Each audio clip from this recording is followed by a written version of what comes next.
Hi everyone, today I'm joined by Bella Tanzer. Bella is originally from Austria, but she now lives in Scotland, and Bella will be tutoring German with us after the summer. Bella, it's wonderful for you to be with us today. Would you be able to tell us a little bit about yourself? Yeah, so one thing to know, I grew up in Austria, as you said. A lot of people mix it up with Australia. No kangaroos in Austria is something I like to say when people say, oh, you're from Australia. Um, Austria is a fairly small country, as most of you know. It's a German-speaking country, but it's not Germany. So we're fairly particular about being Austrian and not being German, although we speak the same language. Grew up in Vienna with my parents and two siblings in a Christian home. And then when I was 18, I went to Italy for a year, and that really changed a lot of things for me. I learned another language that was very different from my own language, and yeah, it was an amazing experience. So I had done languages at school, but after that, I got really passionate about learning languages. So I went to university to study languages, Italian and English, and then German as a foreign language as well. And that's one of my two professions now. So I work as a German teacher and as a counselor. Those are my two passions, and they are related because they both have to do with communication. We moved to the UK 8 years ago and to Scotland 7 years ago, where we trained as Christian workers, my husband and I, and we're both homeschoolers, and we're currently building a Christian counseling business. That's the focus of my work at the moment, and homeschooling my kids. Wonderful. You've told me in the past that you've taught German in the local colleges, Mhm. and through doing that, you've kind of come up with your own unique way of teaching German as a foreign language. Can you explain that a little bit? Yeah, so over the years, also when I started teaching English and Italian and then teaching German, I realized that there are three things that really matter to me when teaching languages. And I've jotted down some notes, just share those with you.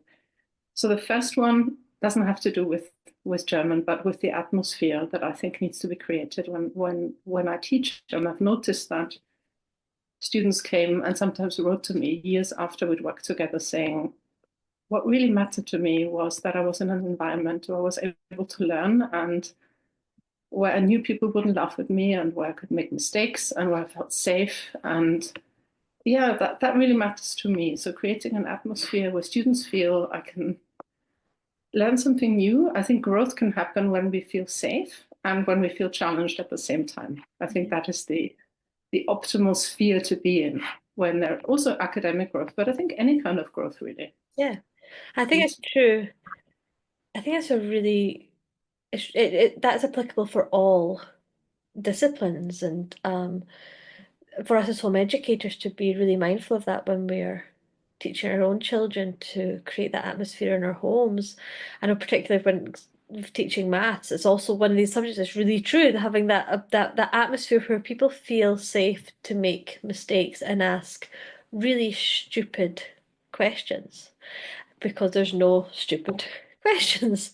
And I yeah, think sometimes kids they clam up, or not just kids, even adults, they're so scared of looking like stupid or not able to, they're not getting it, that they kind of try and hide it instead of having that freedom and feeling safe to say I don't understand. So yeah, absolutely. I've noticed that with my adult learners, often they would come and say, I'm so scared of learning a new language because I was told that I won't make it or that I'm stupid or so school has really damaged a lot of people. And that's also one of the reasons why we home educate, because we believe that we can encourage our kids in different ways. Mhm. Don't get me wrong, I had some great teachers as well, but Yeah. a lot of language learners struggle because they had some really negative experiences at school. So for me, the first thing is creating an atmosphere where students feel respected and challenged at the same time and where they feel safe. And what I notice is, and that brings me to my second point, is the way I teach language is through curiosity. So there is a sense of wanting to be curious with language, even language maybe that feels a little bit out of our reach. So for example, for the taster session, I gave a text to our students that wasn't all simplistic, but it actually was quite complex.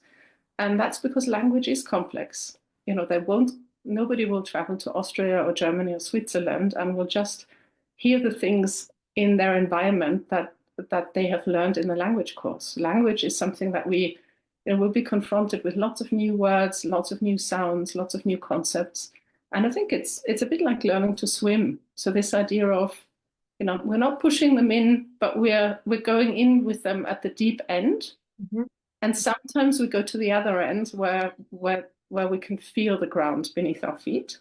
But we need to be in the deep water sometimes, because that's what it's going to be like to be in a different country speaking the language. We'll be confronted with language that we maybe don't know what it means. And then we can develop some strategies. We can say, I'm sorry, can you speak slower, please? Or we can try and negotiate with the other person. So I think there's a lot around curiosity, being confronted with real language, but at the same time having a teacher as a guide Mhm. to walk on that to walk in that uncharted terrain that maybe feels a little bit scary.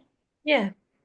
And I think with encouraging students to be okay and with not knowing everything and Mm. being comfortable in that place of not understanding. I think that's something the older I get and the more immersed in kind of educational environments, and for me as a learner myself, realizing that you need that there's that need to be comfortable in that space of not knowing.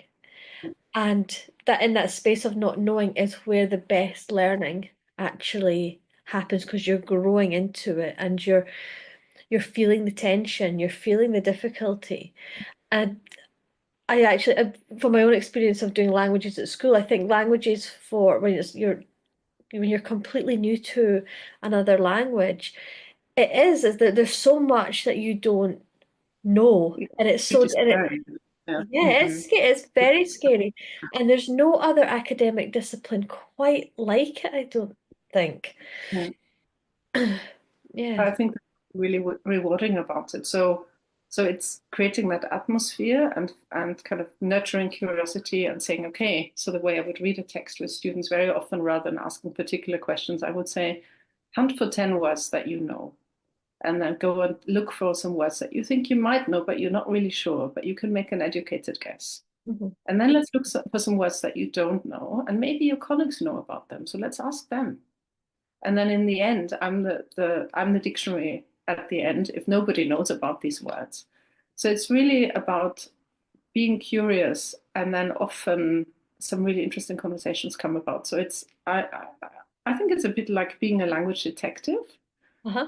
and yeah, having an open mind and being fascinated in, oh, this sounds a bit like English, and I know what that means. Or maybe somebody speaks French or Italian or another language and saying, oh, that word looks like a lot like it comes from my language. So I think this idea around being curious, wanting to learn, but not necessarily a cookie cutter.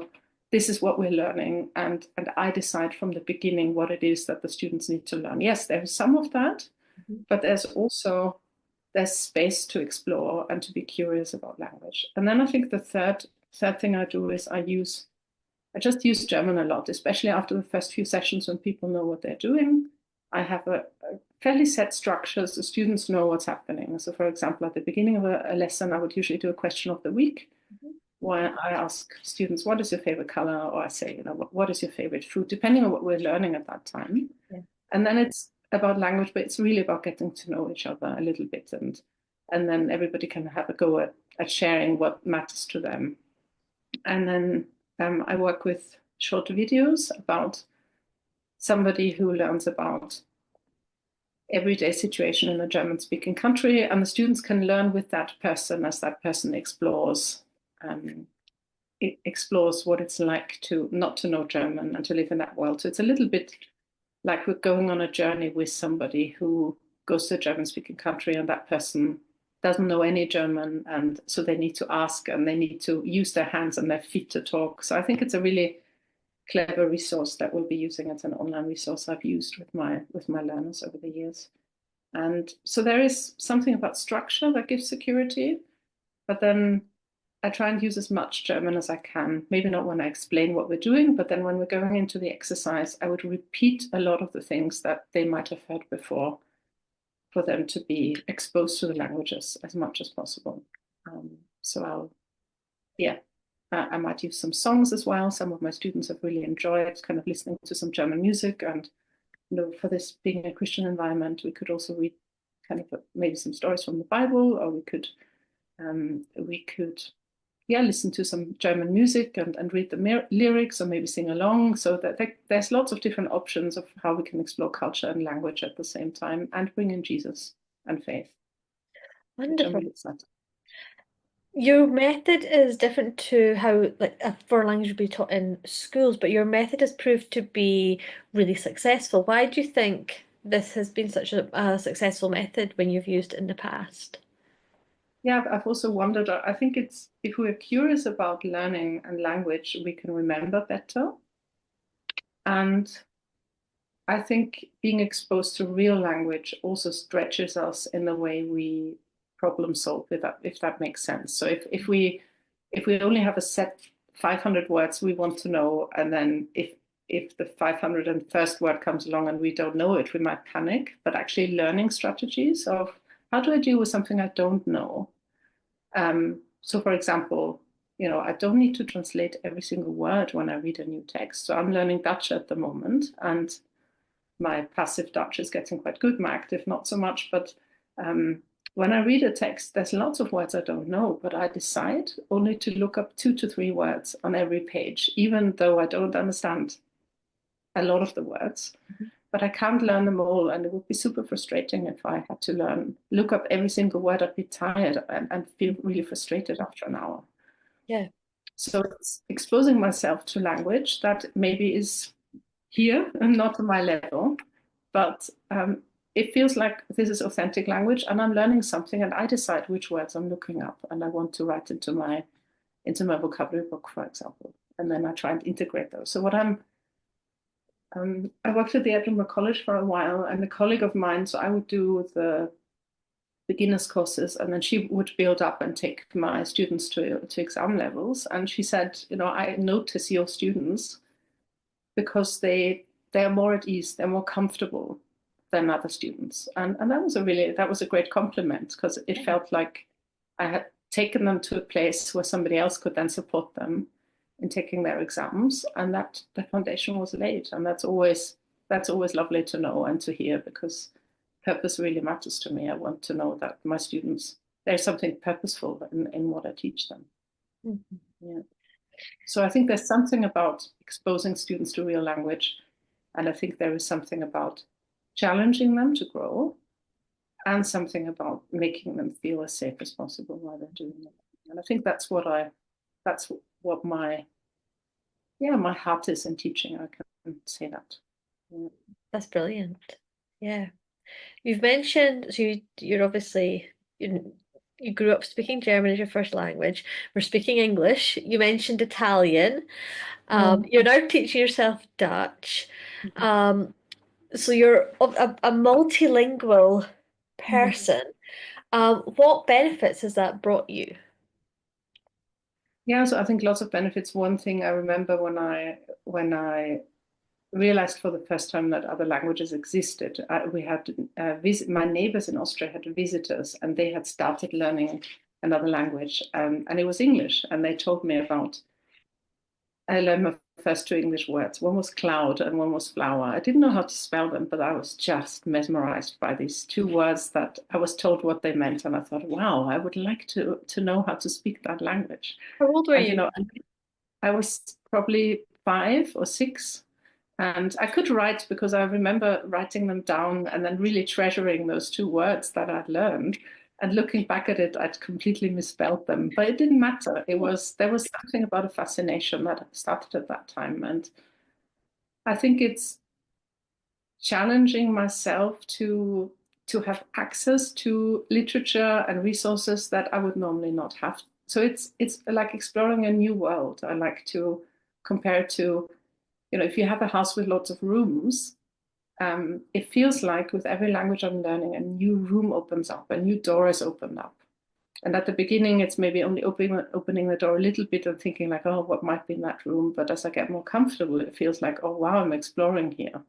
Mhm. And it's, yeah, I think if the curiosity is there, then there's also a drive to keep learning. So in the meantime, I've read, I still can't order a coffee in Dutch, but I can read a complex novel, which I'm really excited about. And hopefully the day will come when I can take a language course in the Netherlands. That is one of my dreams. But my reading, that's what I have invested in over the last 2 years, and it's really paying off. It feels like I've laid a foundation, at least with my passive learning. So I think there is something about exploring other worlds, other ways of thinking.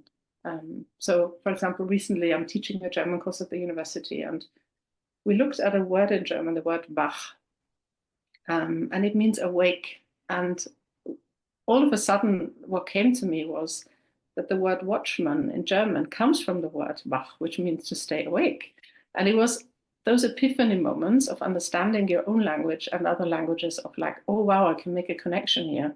Somebody who stays awake all night to make sure the city or the town doesn't get taken is is the person that's awake, basically, and that's the watchman. And that tells you a little bit about how does this language work? How do people think in that language to make those connections, if that makes sense? That makes absolute sense. It's really interesting. I'm not sure if it was with Ashley who does the biblical Hebrew, but I've had a conversation with somebody lately who said exactly the same thing about learning another language, how it's like opening up a whole other world and that connection between the language and the culture and the people who speak it, and you're not just learning how to communicate, you're learning so much more about the people, the culture, the even Yeah. the history of that people. It's really, I find it really fascinating. That's what you've just shared, that the learning another language is opening up this world.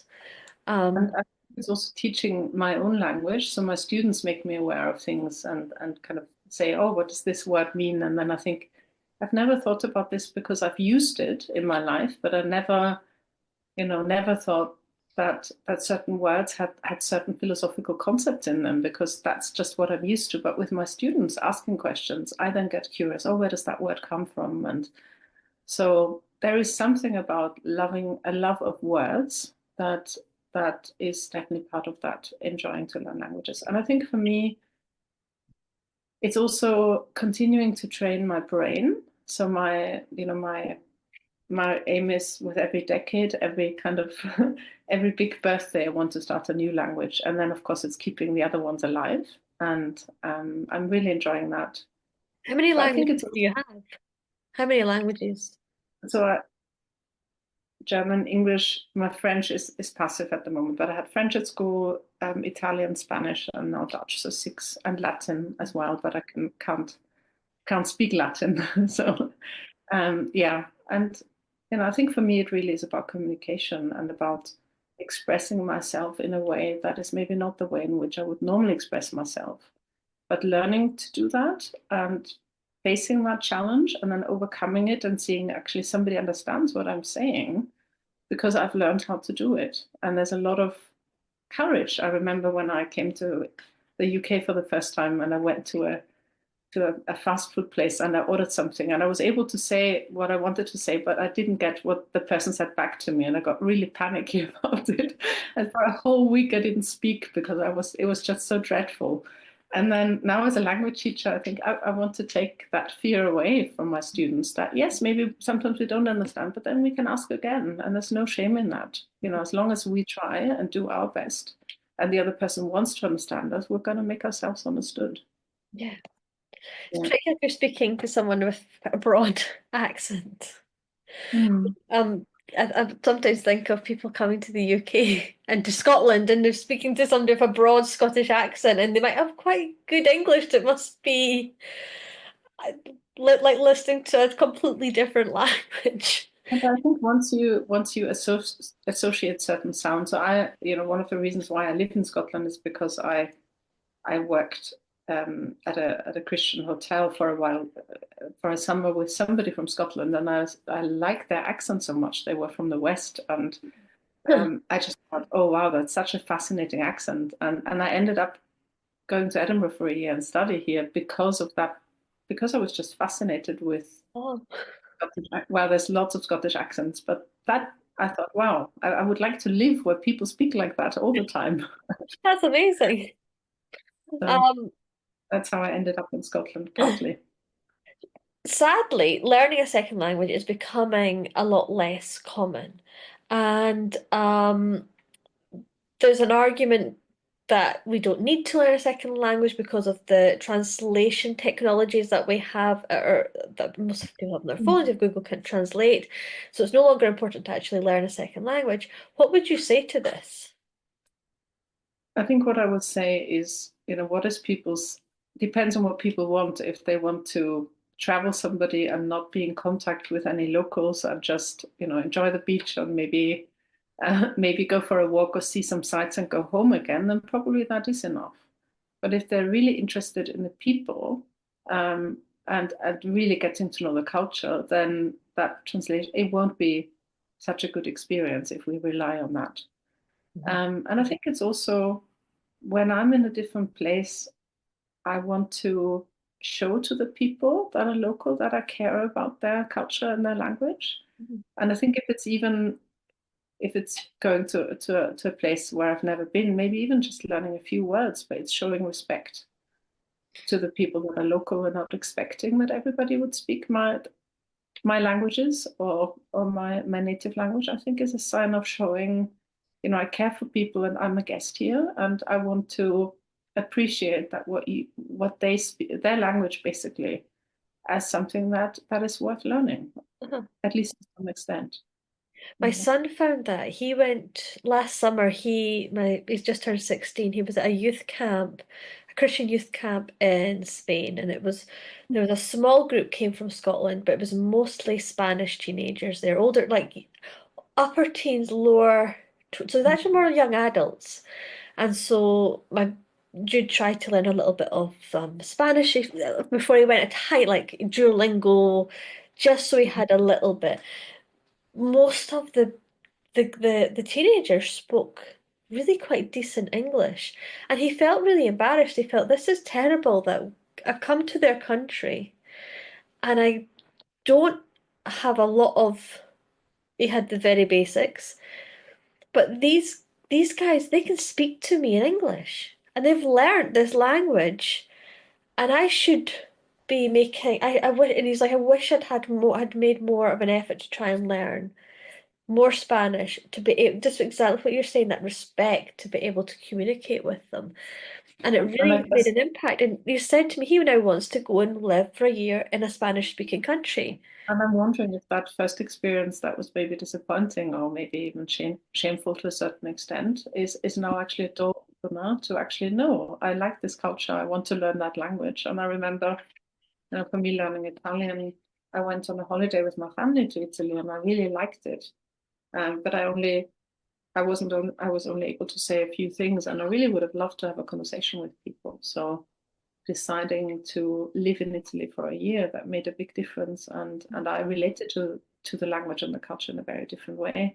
And it was a way of saying no. It's not just a superficial. I'm coming to get what I want here, but it's I really want to know the people of this place, and I want to understand more how they think and what matters to them. Yeah. That's what Jude said when he came back. He said the people were so lovely. He really connected with the group of boys that he was kind of with, and they were so warm and friendly, and they really loved Jesus, and he loved the community that they had. But the fact he couldn't communicate with them was a bit of a sad point for, well, they could Yeah. communicate with him, but he had the problem communicating with them. And as I said, he now wants to go, and once he's finished exams and everything, he wants like a year where he lives in a Spanish speaking country to And learn hopefully the language.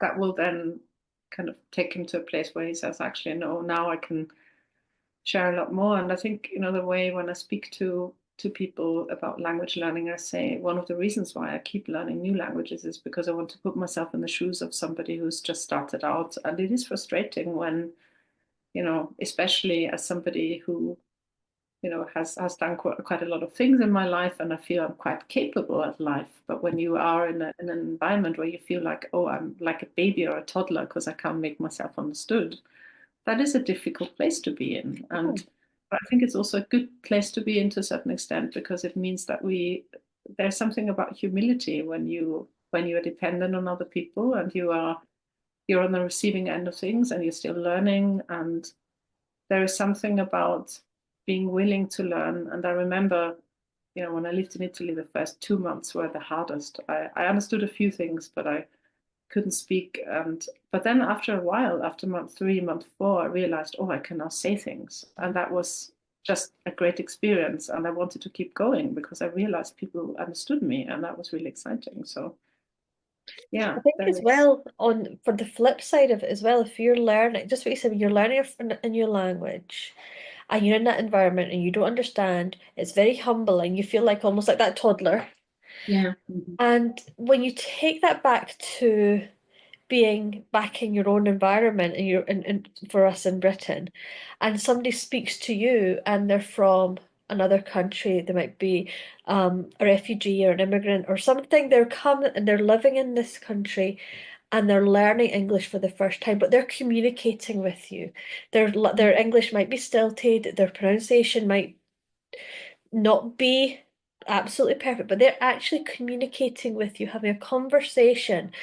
And instead of now looking, oh, their English is terrible, they're learning thinking, actually, their English, they're learning a second language. They have learned a second language and they're communicating to me It's in a good enough. language that is Yeah. not their own. And that's hard.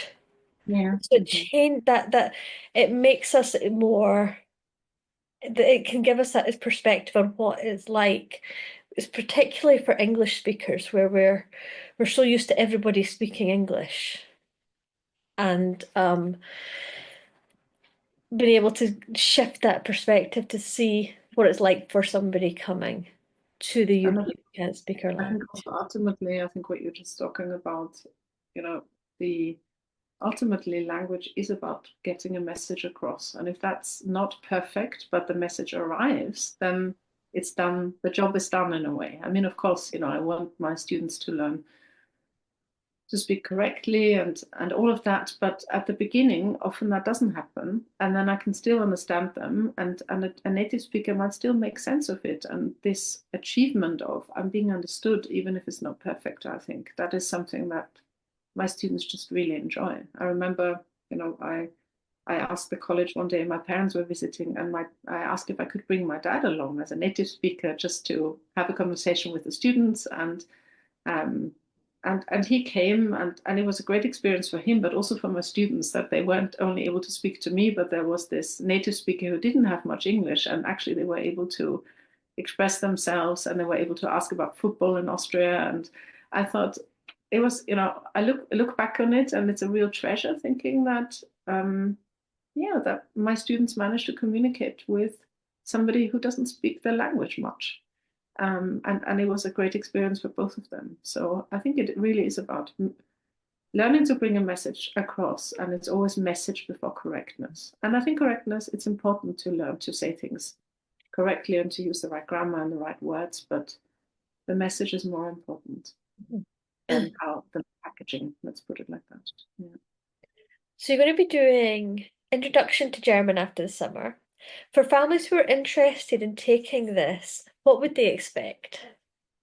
So in the first year, what we'll be doing is to focus on everyday situations. So we're gonna start off with, saying our name, learning to do German numbers, spelling, talking about daily routines, talking about food, um, bringing in some leisure, talking about faith at a basic level. So um, talking about our personal faith, but maybe also things like talking a bit about how is Christmas celebrated in certain countries, or how is Easter celebrated. And um, yeah, so things that have to do with everyday life, and also where we can talk about our own experiences and our own lives. And what I notice with students is after they finish a course with me. I don't know them completely, but I know them pretty well because we've spent time together and we've shared about things that matter to us. And that's something I appreciate about teaching is being with people who hopefully want to learn and who also want to share, who want to bring something and not just receive. Often often I walk away from a lesson and I think I'm the person that's been given something, I don't know, a new name of a book that I might want to look up, or one of my students maybe fascinated with a certain country or certain foods, and when somebody's passionate about something, that really brings alive what matters to that person, and then it's rich for me because I can go home and I can look up that singer, or I can go to the restaurant that the person suggested, or so I think whether it's young learners or adult learners, I think there's always something that everybody brings to the table. It's not just the teacher bringing something, it's also the students. And that's something I appreciate, and where I see if students feel respected, they also want to bring more of themselves. And I enjoy that. I absolutely agree. I find it in my own classes as well. It's just lovely Yeah, to that engagement and the relationship that builds over the year of teaching with the class and within the class. It's really lovely. I love that as well. Um, Bella, it's been absolutely wonderful having you come and speak to us today about your German class. It's been really fascinating. It makes me want to go and learn a language. Um, one day. Um, you mentioned at the beginning about your role as a marriage counselor. We're going to hopefully have you back in a few weeks, months to discuss that more fully. I'll put all the links down below for Bella's class, and also if you're listening to this and you're interested in in Bella's marriage counselling services, I'll put the link to her counselling business as well, so you can check that out. Thank you so much for being with us today, Bella. It's been an absolute pleasure. I look forward to teaching my class.